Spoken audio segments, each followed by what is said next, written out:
আসসালামু আলাইকুম everyone, welcome to অরণ্য রান্নাঘর। আজ আমি মাত্র 2 কাপ আটা দিয়ে হোটেলের স্টাইলে পরোটা তৈরি করে দেখাবো। এই পরোটাটা দেখতে যতটা সুন্দর, খেতেও কিন্তু তার থেকে আরও বেশি মজার।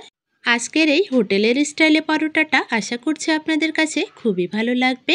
রেসিপিটা যদি একটু ভালো লেগে থাকে তাহলে অবশ্যই আমার চ্যানেলটিকে সাবস্ক্রাইব করবেন, বেল বাটনটি অন করে রাখবেন আমার পরবর্তী ভিডিওর নোটিফিকেশন সবার আগে পাওয়ার জন্য। ফেসবুক থেকে দেখে থাকলে অবশ্যই পেজটি একটা লাইক দিয়ে ফলো দিয়ে যাবেন। চলুন ঝটফট পরোটাটা তৈরি করে নেওয়া যাক। পরোটাটা তৈরি করার জন্য আমি এখানে 2 কাপ আটা নিয়ে নিচ্ছি। স্বাদ অনুযায়ী লবণ দিয়ে দিতে হবে এবং 2 কাপ আটার জন্য আমি 2 চামচ চিনি দিয়ে দিচ্ছি। এবারে আমাদের শুকনো উপকরণগুলো খুব ভালোভাবে মিশিয়ে নিতে হবে। যেহেতু আমি হোটেলের স্টাইলে পরোটাটা তৈরি করব, তাই আমি আটার মাঝে একটু ফাঁকা করে নিচ্ছি। এবারে আমি কুসুম গরম পানি দিয়ে দিচ্ছি এবং একটা ডিম ফাটিয়ে পানির মধ্যে দিয়ে দিলাম এবং সামান্য পরিমাণ রান্নার রেগুলার তেল দিয়ে সবগুলো উপকরণ খুব ভালোভাবে মিশিয়ে নিতে হবে এবং এর সঙ্গে আটাটা আমরা খুব ভালোভাবে মেখে নেব। দেখুন, আমি অল্প অল্প করে পানি দিয়ে আটাটা খুব ভালোভাবে মেখে নিচ্ছি। আটাটা আমাদের একটু সময় নিয়ে মেখে নিতে হবে, তাহলে আমাদের পরোটাটা খেতে মুচমুচে হবে। দেখুন, আমাদের আটাটা মাখা হয়ে এসেছে। এবার আটাটাকে সামান্য পরিমাণ তেল মাখিয়ে কিছুক্ষণ রেস্টে রেখে দেব। একটা প্লেট দিয়ে আমি আটাটাকে 10 মিনিট রেস্টে রাখবো। 10 মিনিট পরে আমি প্লেটটা সরিয়ে নিচ্ছি। দেখুন, আমাদের আটাটা কতটা নরম হয়ে এসেছে। এবার আমি আটাটাকে আবারও কিছুক্ষণ মেখে নেব।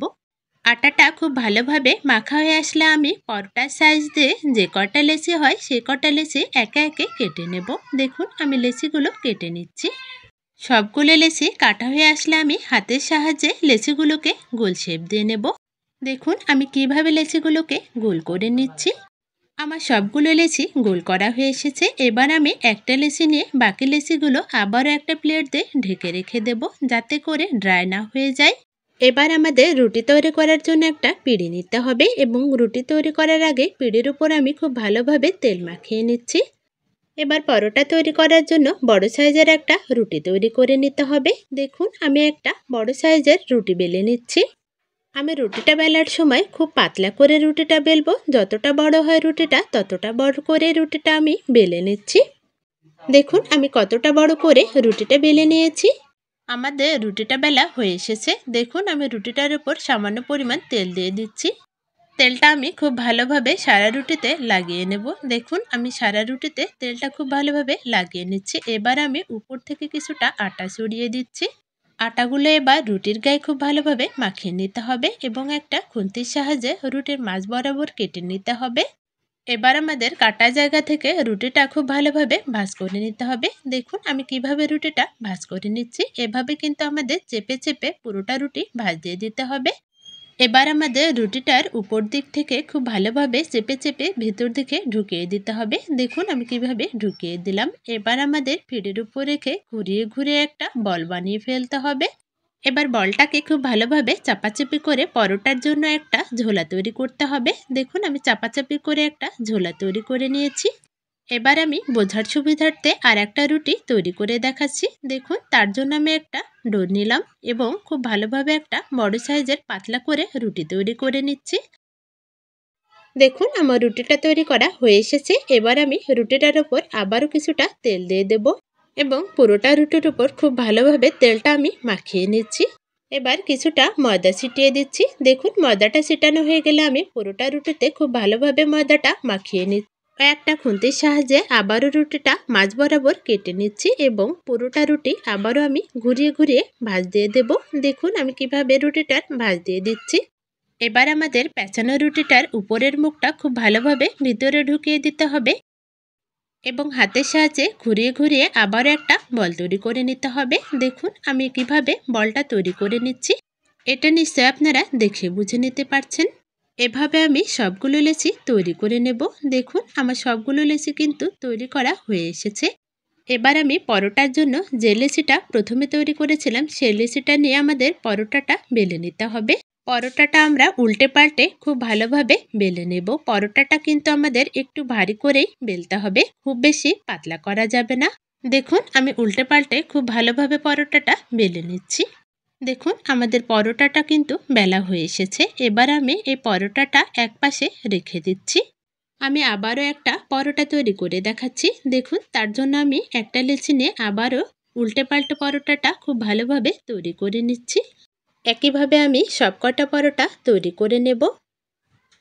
একে একে সবগুলো পরোটা তৈরি করা হয়ে আসলে আমি একটা রুটি ছাঁকা তাওয়া নিয়ে নিচ্ছি। তাওয়াটা একটু গরম হয়ে আসলে আমি একটা পরোটা দিয়ে দেব এবং পরোটার এক পিঠ আমি ভালোভাবে ছেঁকে নেওয়ার পর খুন্তির সাহায্যে উল্টিয়ে দেব। তার আগে আমি একটু তেল দিয়ে দিচ্ছি।